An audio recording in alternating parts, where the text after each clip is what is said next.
Greetings, everybody. I have three microphones here today, and this one here is what I'm actually excited about. But I have the one that I began with in voiceover and other uses that I've been using it for, and that is the MXL770. And kind of a shout out to Bandrew on Podcastage, or one of his channels, that he had done a review on this one, and it's done fairly well for me. But I didn't care so much for the noise floor, for one thing, and just was ready to kind of up my game a little bit.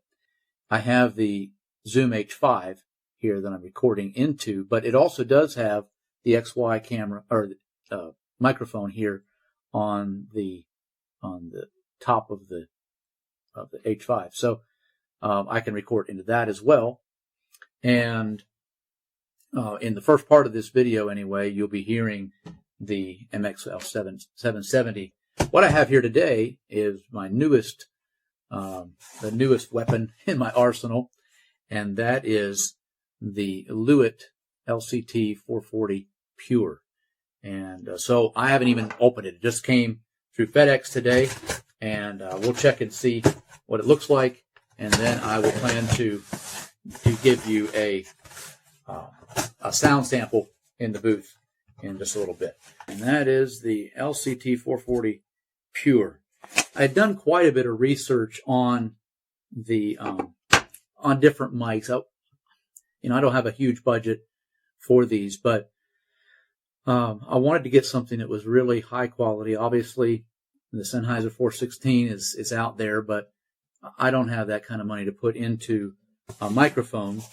And then the other one, actually, I was looking at pretty extensively and thought that might be my next mic for a while. And especially Curtis Judd really emphasized that. That was one of his favorite mics, from $500 to $1,000. But my usage is a little different, and I really don't need necessarily the boom microphone, the shotgun mic.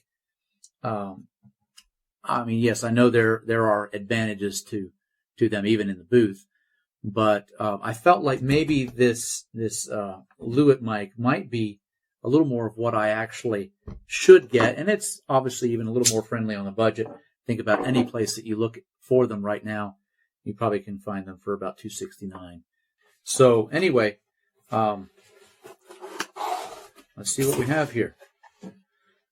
Box contents, obviously the mic, the shock mount, the magnetic pop filter, which is one of the signature aspects of this particular mic, the windscreen as well, and then this bag here. And it is sort of a foam bag, or has a cushion inside, and so that's great. And then the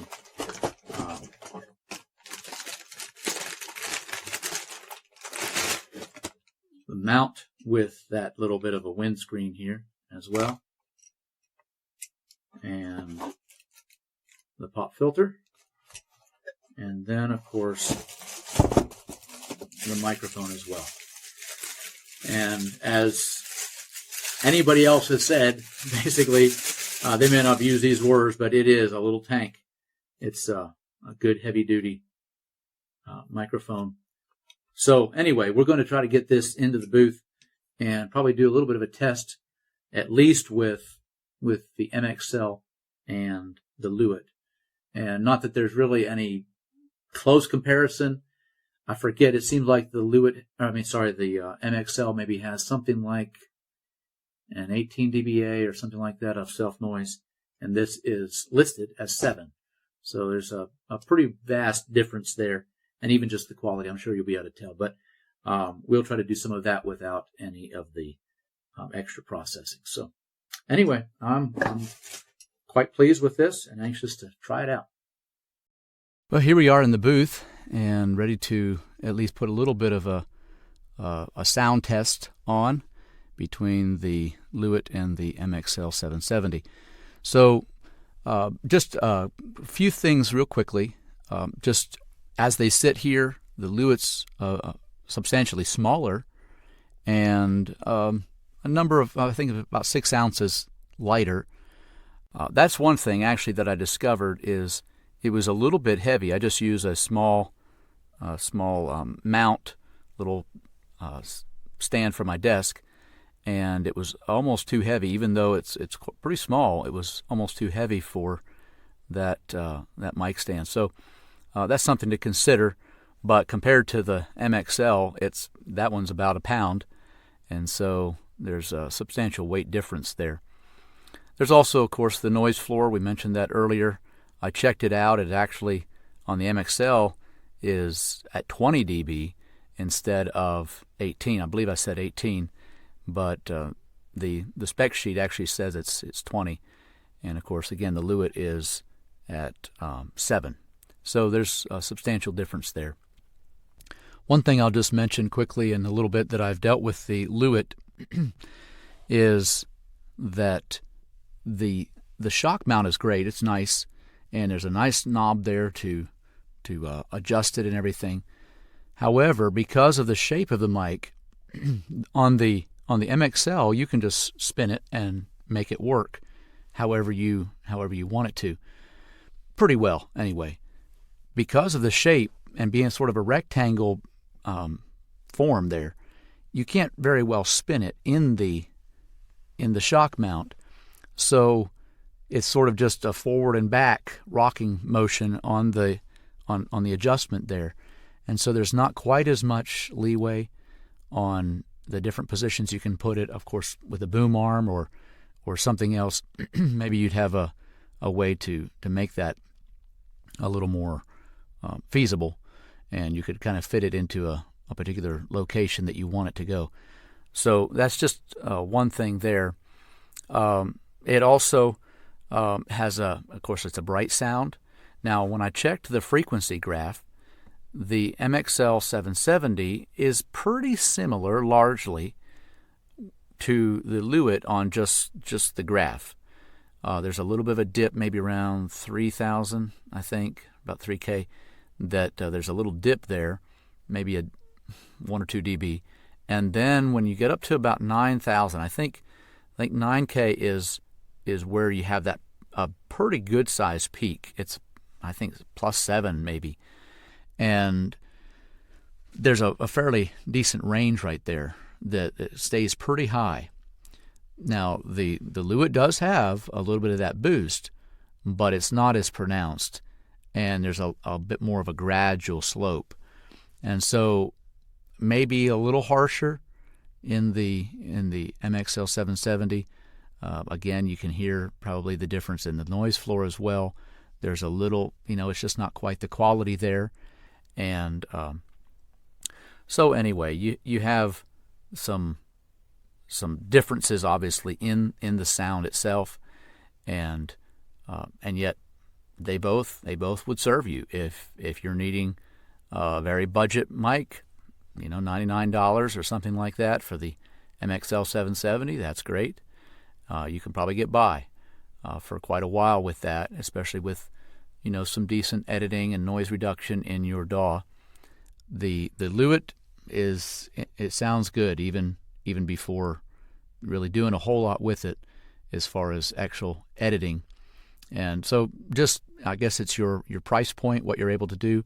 I feel like the Lewitt is high quality for a reasonable price, and this little exchange right here kind of gives you the feel maybe for the difference between them, and hopefully it kind of helps you to make a decision or to figure out what would suit you. Right now I do have the foam windscreen thing, and then also even the pop filter behind that. Here I'm using on the MXL a sort of a low profile pop filter as well. And so it shouldn't be that much of a different sound. The windscreen may deaden that just a little bit on the high end, but it kind of gives you an idea of the sound between them, and hopefully will be a help to you.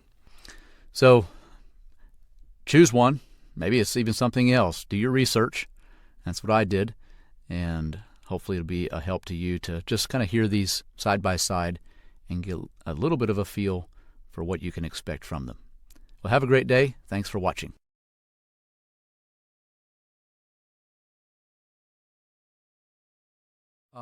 Another thing that I want to just mention quickly is that your recordings, you can find a much better mic. You can try to cut down on the noise floor and all those things. But if your room is not set up to be able to do that practically, then you're probably not going to benefit a whole lot by the quieter mic. I have my little booth here, and it's nice for deadening the sound, but it's not totally soundproof. And, of course, the Lewitt is pretty sensitive, and so I've picked up a neighbor dog or a vehicle, and so there are some things about that. Besides that, even when I had the headphones on, I could actually I could still hear just a little bit of a hiss, just the room noise. I don't think it's the mic, and actually when you take it into the DAW, you can still feel like it's quite quiet. So just something to think about is make sure that your room is treated probably about as important as having a good mic, which obviously is important, but is make sure your room is suitable to be able to get good audio.